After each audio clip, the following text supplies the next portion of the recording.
Have you ever stopped to think about what makes you, you? I mean, from the moment we're born to our very last day, our lives are basically a story, and that story is shaped by the people around us. We are absolutely hardwired for connection, but it's a skill we have to learn, a story we're writing our entire lives. So that brings us to the big question. How do we go from these tiny, helpless infants to complex social people who can make friends, fall in love, and build entire communities? It's a huge transformation, right? And that's really the core question of social development, a journey that literally starts the moment we're born. Okay, so what we're talking about here is social development. And all that really means is the lifelong process of learning how to deal with other people. It's not just about how we act, it's about how our whole understanding of relationships changes and grows. And get this, it's not a one-way street. A parent influences a child, of course, but that child absolutely influences the parent right back. So let's start at the very beginning. Our journey begins with our very first relationship, the one that creates a kind of blueprint for all the other connections that come later. This is the science of attachment. A psychologist named John Bowlby came up with this idea that our first bond is a two-way street. It's not just the baby getting attached, the caregiver does too. And this isn't just about getting warm fuzzies, it's a hardcore evolutionary survival tool. An attached parent is way more likely to protect and care for their baby, creating a safe home base for that kid to start exploring the big, wide world. So, what does this bond actually look like? Well, a researcher named Mary Ainsworth found a few different styles. The most common one is secure attachment. These kids, they trust their caregiver. They feel safe enough to wander around and explore. They get upset when their parent leaves, which is totally normal, but they're easily soothed as soon as they come back. This usually comes from parenting that's warm, sensitive, and really responsive. Then, on the other hand, you have avoidant attachment. These little ones don't really show much emotion, whether their caregiver is there or not. It's almost as if they've learned not to even bother relying on them for comfort. This can happen when a parent is either kind of overwhelming or just not very responsive. The child basically learns that the easiest way to cope is to just avoid the parent. Next up is resistant attachment. A child with this style is often really clingy, almost scared to explore. They get incredibly upset when the parent leaves, but here's the kicker.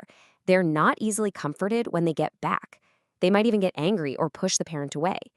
This often happens when the care is inconsistent, so the child just never knows if they can actually count on getting help when they need it. And finally, there's a less common style called disorganized attachment.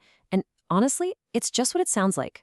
The child shows this really confusing mix of behaviors. They might freeze up, look dazed, or just seem really scared around their own caregiver. This is the most insecure style, and it's often connected to situations of abuse or neglect, where the person who's supposed to be a source of safety is also a source of fear. So, why does all this matter? Well, here's the crucial part. These early attachment styles create what Bowlby called initial working models. Just think of them as internal scripts, a set of rules in our heads about what relationships are supposed to be like. Do you expect people to be there for you? Can you really trust them? The foundation for all of that gets built in our very first year of life, and it can shape everything, even our romantic relationships when we're adults. Okay, so as we grow up, our family gives us the next big chapter in our social playbook. This is where parents and siblings really take center stage. When you break it down, parenting really comes down to two main things: how responsive a parent is to their kids' needs, and how demanding they are with rules and expectations. This gives us four basic styles. You've got authoritative parents who are responsive and demanding, warm but firm. Authoritarian parents are demanding but not responsive. Think strict and cold. Permissive parents are responsive but not demanding. All love, no rules. And then uninvolved parents are, well, neither. And believe me, these styles have a massive impact on how a kid develops. Children of those authoritative, warm but firm parents tend to do the best. On the flip side, kids of uninvolved parents often face the biggest risks. It's a really powerful example of how our home environment shapes who we become. But of course, parents aren't the only players in the game. For so many of us, our siblings are the longest-lasting relationships we will ever have. Think about that. They're our first rivals, our first teachers, and our first allies. You know the classic dynamic? The older sibling takes charge and teaches, while the younger one just imitates everything they do. And that rivalry we all know and love, it usually peaks in middle childhood before, thankfully, starting to calm down as we become teenagers. And that's our next stop. As we start to move out of the house, the world of our peers, friends, cliques, and yeah, eventually romance, that becomes the main stage for our social lives. It's pretty fascinating. From a really young age, boys and girls tend to create very different social worlds. Boys often play in bigger, more competitive groups where there's a clear hierarchy. Girls, on the other hand, usually stick to smaller groups, like one or two best friends, and focus more on cooperation and talking through problems. Neither one is better, they're just different training grounds for how to be social. A sociologist named Dexter Dunphy actually mapped out how our peer groups change during our teen years. It starts with small cliques of all boys or all girls. Then those cliques start to interact with each other. After that, dating begins, usually between the more popular kids. This leads to bigger, mixed-gender crowds, which then eventually break apart into individual couples. It's a totally predictable dance that plays out from group identity to finding a partner. And during all this, the very idea of what a friend is totally transforms. When you're a kid, a friend is just someone you play with. But as a teenager, especially for girls, friendship gets so much deeper. It becomes all about trust, emotional support, and intimacy, sharing secrets and helping each other figure out the world. Finally, our social world expands beyond just our family and friends. The community we grow up in and the relationships we build as adults, they all continue to weave this giant social web of who we are. And that community plays a huge role. Look at this number, 20%. That's roughly the percentage of children in the US who grow up in poverty.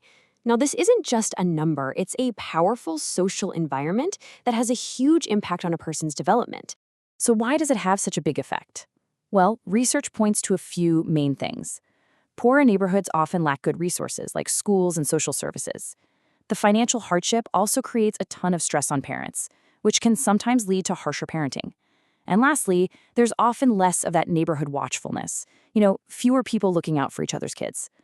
All of these things together create some serious hurdles for a child's social growth.